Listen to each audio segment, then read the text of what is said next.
Red Bull have seemingly lost their competitive edge compared to McLaren, and it seems like the bad news will continue for the Austrian team during the Belgian Grand Prix too.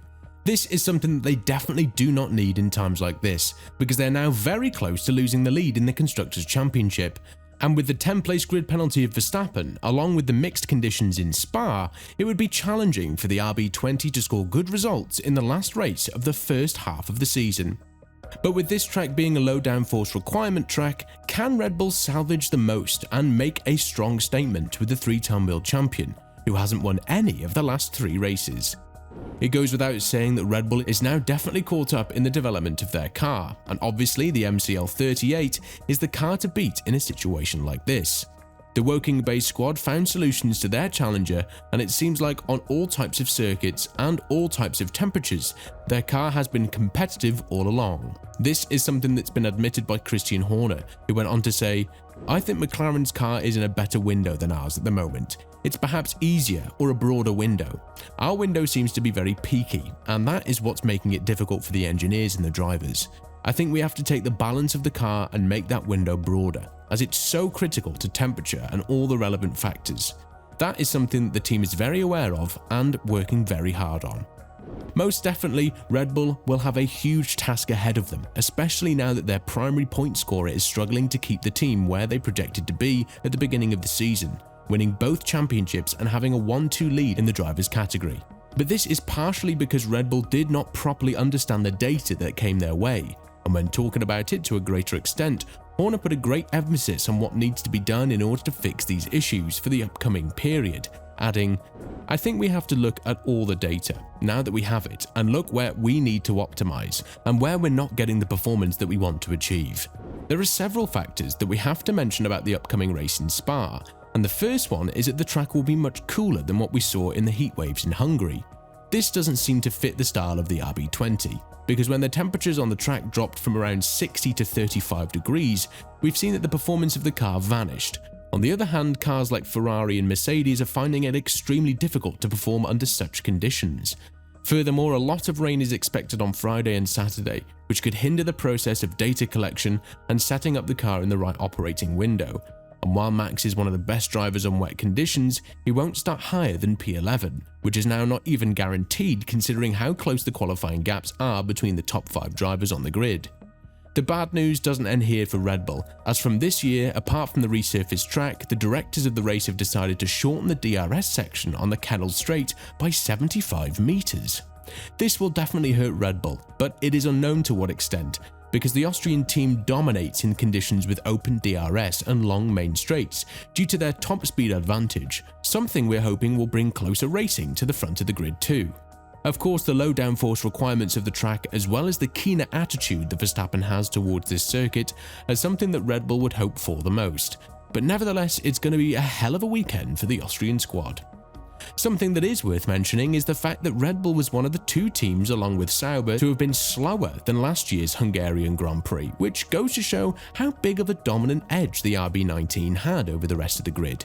While Verstappen won the race with more than half a minute advantage compared to the second place Norris, he wasn't able to fight with the top 3, and due to his aggressiveness, he lost a position to Leclerc too in the closing stages of the race. Be that as it may, this is a time where Perez would have to step up, as the chief technical officer of Red Bull, Pierre Wache, went on to say that they are working extremely hard with him in order to see where they could help him find more performance. The 51-point gap is very narrow to get comfortable with, because if we're to look at the results from Hungary, McLaren scored 43 points, while Red Bull only scored 16, a margin of 27 points, which if repeated again will put the team in a massive threat in the Constructors' Championship. Adding further to what's wrong with Perez and his performance, Wache went on to say, "It's difficult to say. I think it's partly us for sure, and it's what we have to do to try and help him extract the potential of the car. I have some feedback for him. We have some feedback ready and we will try to help him. The point is not only reflecting on how he feels in the car, I think we're trying to understand what he suffers with or with the characteristics and balance that could help him."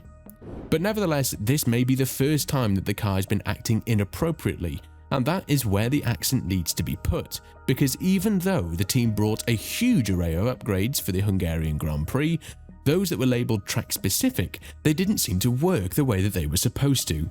Yes, Red Bull won't race these parts in Belgium, and you might think that this doesn't make sense to talk about right now, but the fact that the team brought upgrades and wasn't nearly where they were hoping to be goes to show that they might not know everything about the car, which relates us back to Newey and his dissatisfaction with how the car was developed in certain areas, such as the cooling, but the technical department continued without his permission nevertheless.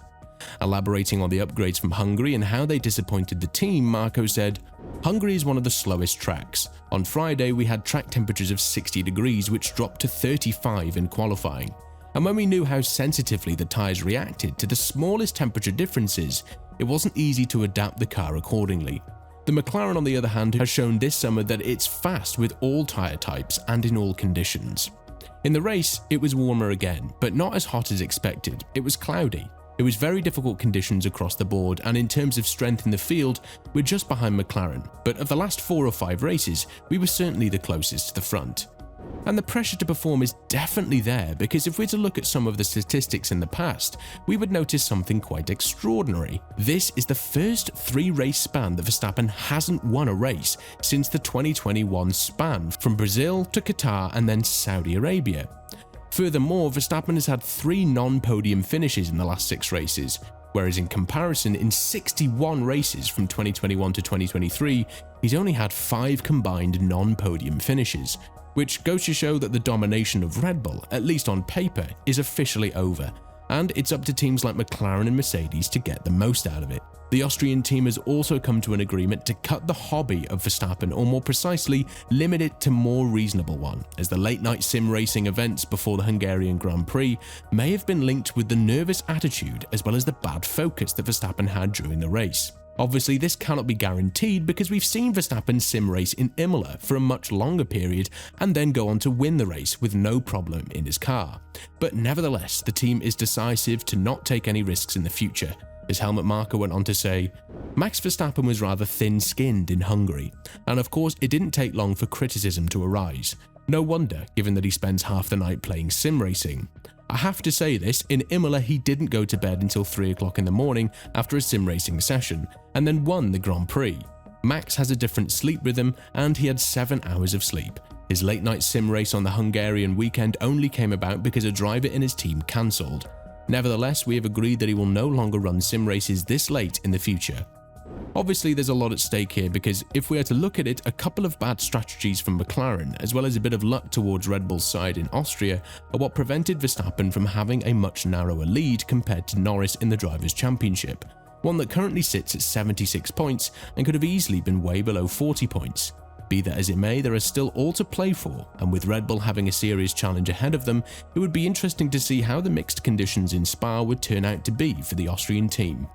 With all of this in mind, do you think that Red Bull has what it takes in order to turn their fortune around in Belgium? And if so, do you think that it will be Verstappen who will be yet again the decisive factor for the team? Let us know in the comments below, and once you do that, make sure to click on the video that is appearing on your screen right now.